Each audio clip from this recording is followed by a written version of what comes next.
High, আজ আমাদের topic নন stress test বা এনএসটি। নন স্ট্রেস টেস্ট কি? দেখো, আমরা যখন অ্যান্টিনেটাল ওয়ার্ডে যাই, অ্যান্টিনেটাল ওয়ার্ডে দেখি অনেক সময় মায়েরা শুয়ে আছে এবং মায়ের পাশে একটা মেশিনের মতো আছে। সেই মেশিন থেকে একটা গ্রাফিক্যাল রিপ্রেজেন্টেশন বেরোচ্ছে একটা কাগজে, এবং গ্রাফিক্যাল রিপ্রেজেন্টেশনে কী বেরোচ্ছে? ফিটাল হার্ট রেটটা বেরোচ্ছে। তো এই যে টেস্টটা, এই টেস্টটাকেই এনএসটি বা নন স্ট্রেস টেস্ট বলে। তো এটাই আজকে আমরা ডিটেলসে পড়বো এবং প্রসিডিওর সম্বন্ধে জানবো কীভাবে করা হয়ে থাকে। ইন্ট্রোডাকশানে কি বলেছে? It is a simple non invasive test perform during pregnancy to determine fetal wellbeing by observing fetal heart rate and its acceleration in response to fetal movement. মানে ফিটাল মুভমেন্টের সাথে সাথে ফিটাল হার্ট রেটের যে চেঞ্জটা হচ্ছে সেটা কি ডিটারমাইন করে? ফিটাল ওয়েলবিংকে ডিটারমাইন করে, এবং সেটাই আমরা কিসের সাহায্যে দেখি? এনএসটির সাহায্যে দেখি। তারপর কি বলেছে? Non stress test is usually done on an OPD বা আউটপেশেন্ট বেসিসে and takes normally 20 to 30 minutes. Definition of NST: a non-stress test is a screening test used in pregnancy to assess fetal status by means of fetal heart rate and its responsiveness. মানে এটা একটা ধরনের screening test যেটা প্রেগনেন্সির টাইমে করা হয়ে থাকে ফিটাল স্ট্যাটাসটাকে চেক করার জন্য, এবং এক্ষেত্রে আমরা কি করি? ফিটালের রেসপন্সটাকে চেক করি, ফিটাল হার্ট রেটটাকে কী করার মাধ্যমে? চেক করার মাধ্যমে।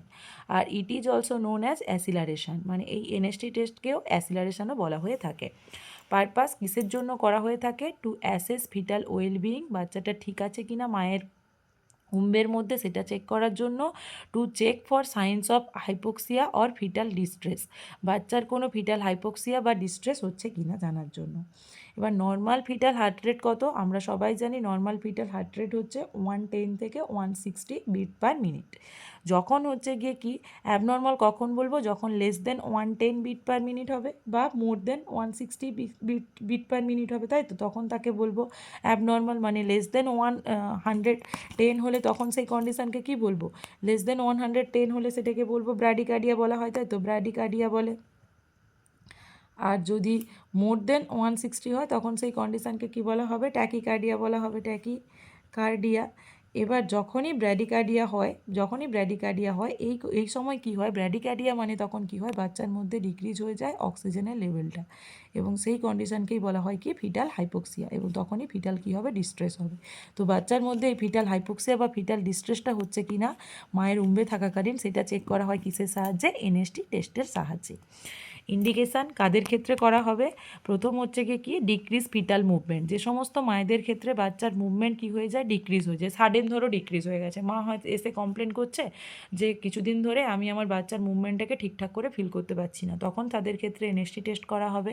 তাছাড়া কি? High risk pregnancy mother. High risk pregnant mother মানে সেই সমস্ত ম্যাটার্নাল কন্ডিশন, যদি মায়ের ডায়াবেটিক মাদার হয় বা হাই ব্লাড প্রেশার বা হাইপারটেনসিভ মাদার হয় তাদের ক্ষেত্রে করা হয় কি করা হয়? এনএসটি টেস্ট করা হয়। এছাড়া পোস্টটার্ম প্রেগনেন্ট মাদারদের ক্ষেত্রে করা হবে। বাচ্চার যদি আইইউজিআর বা গ্রোথ রেস্ট্রিকশান হয়ে যায় সেক্ষেত্রে করা হবে, সেই সমস্ত মায়েদের ক্ষেত্রে করা হবে। মাল্টিপল প্রেগনেন্সি মাদারদের ক্ষেত্রে করা হবে। আর আরএইচ ইনকম্পিটিবিলিটি যদি মাদার থাকে তাহলে সেক্ষেত্রে এনএসটি টেস্ট করা হয়ে থাকে। পারফর্ম কখন এনএসটি টেস্ট করা হয়? 32 উইক্সের বেশি হলে কিংবা 32 উইক্সে ক্রস করলে বা 32 উইক্সে গেলে তখনই অফ প্রেগনেন্সি, মানে কোনো মা যদি 32 উইক্সে যায় বা 32 উইক ক্রস করে যায় তখনই আমরা কি করব? এনএসটি টেস্টটা করে থাকি। এরপর দেখো প্রসিডিওর। এনএসটি টেস্টে কি হয়? প্রসিডিওরে দেখি কি জিনিস এনএসটি টেস্টটা।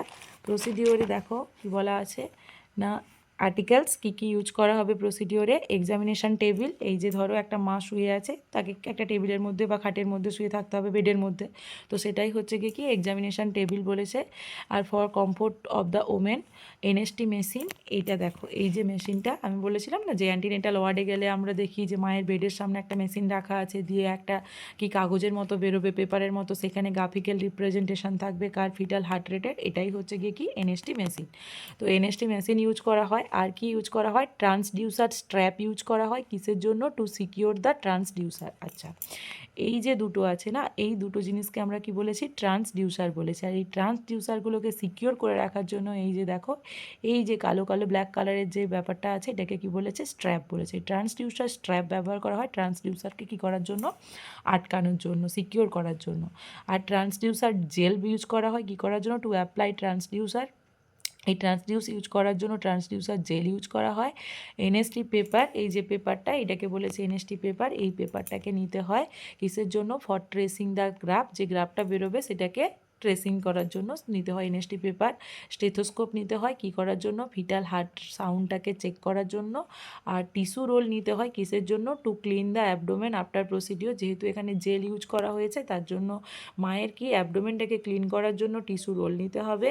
আর ওয়াচ নেওয়া হয় to count the fetal heart rate, fetal heart rate কাউন্টের জন্য ওয়াচ নিতে হয়। রেকর্ড বুক নিতে হয়, কারণ কি? To note down the interpretation of the finding, NST test করে যে গ্রাফিক্যাল প্রেজেন্টেশনটা পেলাম সেটা ইন্টারপ্রিট করার জন্য কি করতে হবে? রেকর্ড বুক নিতে হবে। এছাড়া সোপ, স্যানিটাইজার নেওয়া হয় কি করার জন্য? হ্যান্ড হাইজিনটাকে মেনটেন করার জন্য।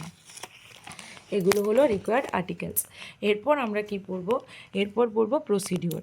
কি আছে দেখো প্রসিডিওরের ক্ষেত্রে? Step of procedure. ফার্স্ট হচ্ছে pre procedural step. Pre procedural স্টেপে কি বলেছে? Perform hand hygiene. প্রথমে তো যে কোনো প্রসিডিওরের আগে হ্যান্ড হাইজিন মেনটেন করতে হবে। তারপর কি বলেছে? Put PPE kits if needed, যদি দরকার পড়ে তখন পিপিই কিট আমাদের পড়তে হবে।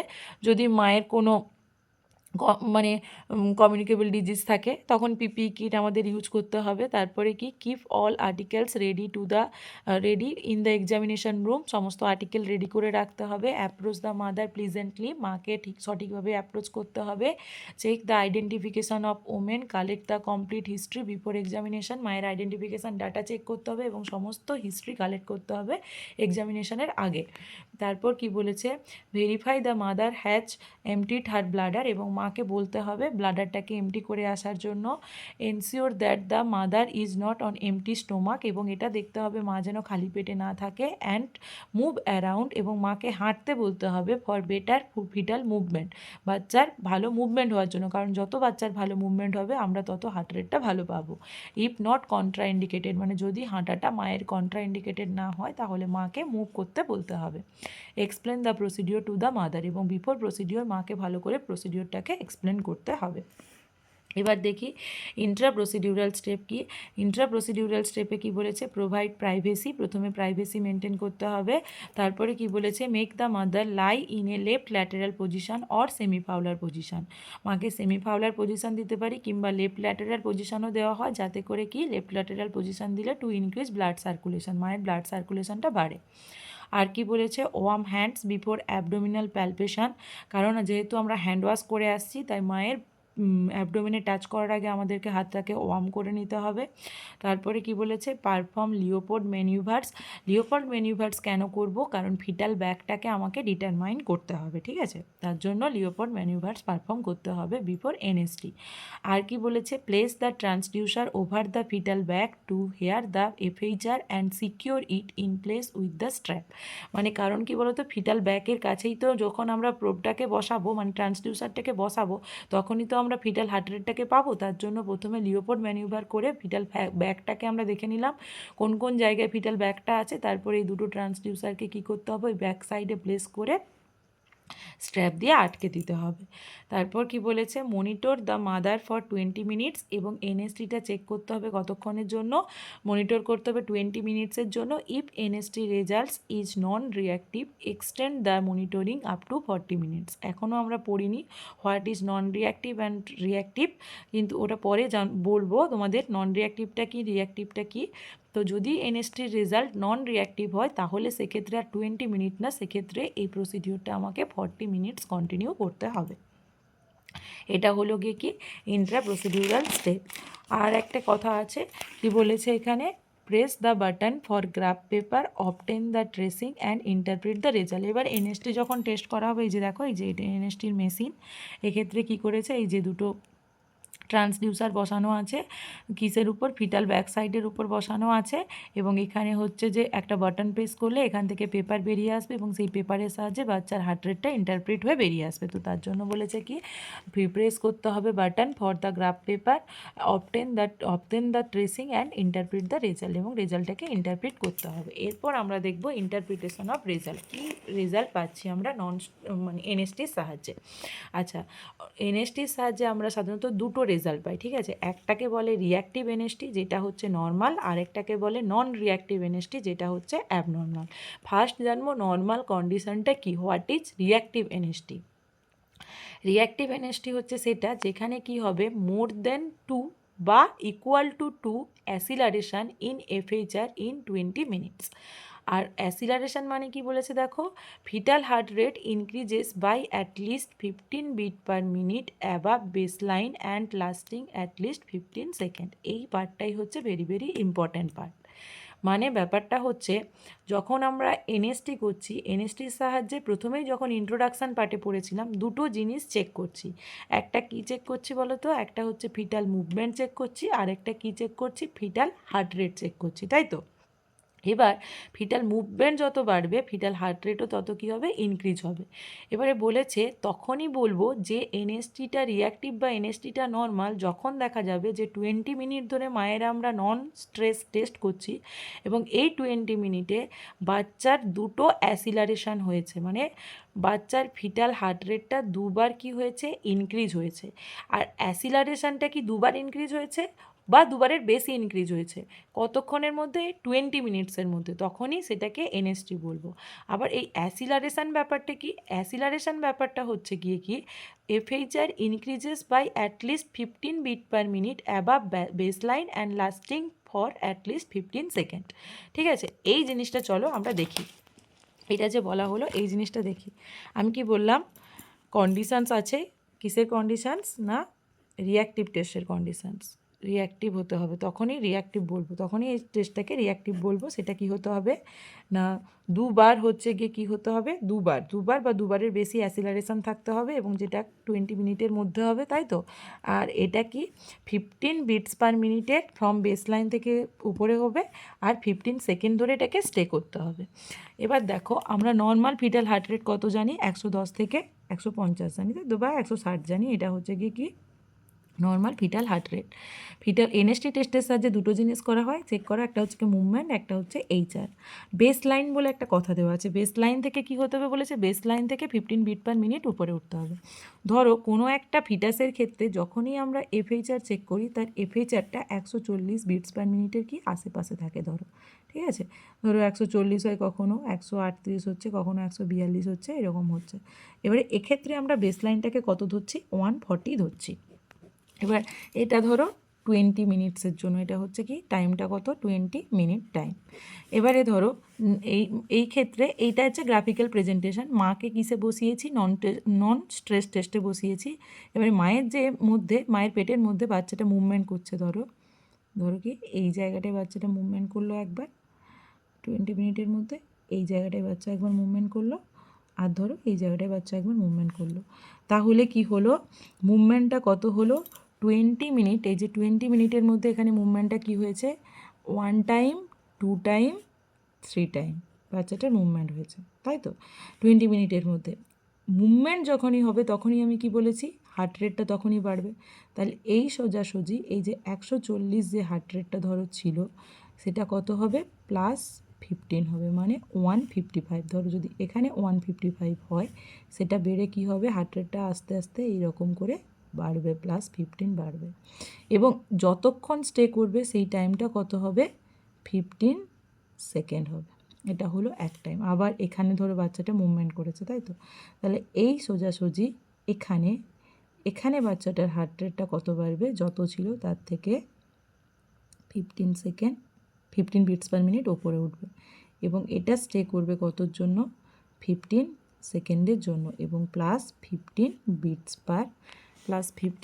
পার মিনিট হবে। এক্ষেত্রেও +15 বিটস পার মিনিট হবে।